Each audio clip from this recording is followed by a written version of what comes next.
સુરતના પૂણા ગામમાં રેસિડેન્ટ વિસ્તારમાં કોમર્શિયલ બાંધકામનો વિરોધ. વરાછા ઝોન ખાતે સ્થાનિકો ધરણા કરવા પહોંચ્યા હતા. ઝોન અધિકારી પાસે ધરણાની માંગી પરવાનગી. અનેક વખત કોમર્શિયલ બાંધકામને લઈને સ્થાનિકોએ રજૂઆત કરી હતી. કોઈ નિરાકરણ ન આવતા સ્થાનિકો વરાછા ઝોન ખાતે પહોંચ્યા હતા.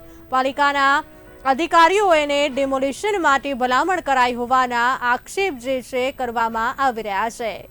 સુરતથી સમાચાર પ્રાપ્ત થઈ રહ્યા છે. સુરતમાં પૂણા ગામમાં રેસિડેન્ટ વિસ્તારમાં કોમર્શિયલ બાંધકામનો વિરોધ કરવામાં આવી રહ્યો છે.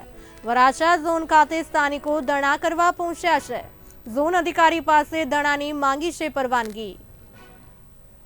હું 1.5 વર્ષથી સતત આ લોકોને આરે એસએમસીના કમિશનર મેડમ છે અને અહીંના ઝોન ચીફ સિટી એન્જિનિયર ભગવાકર સાહેબ અને પહેલાં કાર્યપાર એન્જિનિયર કમલેશ વસાવા આ લોકોને વારે ઘડીએ રજૂઆત કરી મેં કે ભાઈ આ રેસિડેન્ટ વિસ્તારની અંદર તો પહેલાં પ્રથમ તો ઇન્ડસ્ટ્રી હોય જ ન જોઈએ, કોટેજ ઇન્ડસ્ટ્રી પણ આ લોકોએ જરૂરી ઉદ્યોગના નામે એક મોટા ગજાના અધિકારીએ મોટા ગજાના રાજકીય માણસે આ 3 કરોડ રૂપિયા લઈ અને આ કોટેજ ઇન્ડસ્ટ્રી મંજૂર કરાવરાવી છે. મંજૂર તો કરાવી નાખી છે, પણ અત્યારે ગેરકાયદેસર 5-6 માળ લઈ લીધા છે.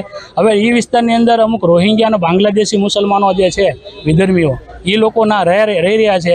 અને જે મેં શુક્રવારને દિવસે 35 લોકોના ફોટા હોતી બધે મોકલ્યા એસએમસી અધિકારીઓને કે અહીંના જે આજુબાજુમાં 7-8 સ્કૂલો છે એ બહેનો દીકરીઓ છોકરીઓ છે, મારા પણ 6 દીકરા દીકરીઓના ભણે છે. તો એની સુરક્ષા શું? કાલ સવારે પૂણા વિસ્તારની અંદર 5 વર્ષની 7 વર્ષની દીકરીઓ માટે પણ બનાવ બની ગયા છે બળાત્કારના.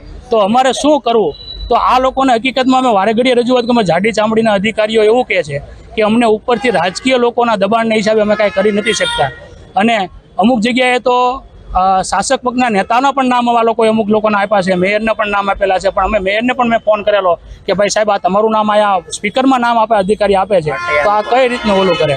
અને જ્યારે પણ આપણે આ લોકો અધૂરી માહિતી આપે છે. અને અમે વારે ઘડીએ ગઈ 10 તારીખે મેં 4 તારીખે મેં મંજૂરી માંગી કે મારે આ જે હું ટેક્સ પીરિયડ વ્યક્તિ છું અને મારે આ સુરત મહાનગર વરાછા ઝોનની અંદર મારે ધરણા માથે બેસવું છે, તો તમે મને જગ્યા બતાવો કે મારે ક્યાં બેસવું. કેમ કે મારે તમારી પાસે મંજૂરી કોઈ માં નથી માંગતો, હું તમને આગાહ કરું, ખાલી તમને કહું છું કે મારે ક્યાં બેસવું. કેમ કે મારે તમારી પાસે મંજૂરી ન, કેમ કે એસએમસીના લોકો ખોટું કર્યું છે એની સામે મારે બેસવું છે, તો મારે તમારી પાસે મંજૂરી માંગવાની ન હોય, મારે તમને જાણ કરવાની છે કે મારે ક્યાં બેસવું એમ.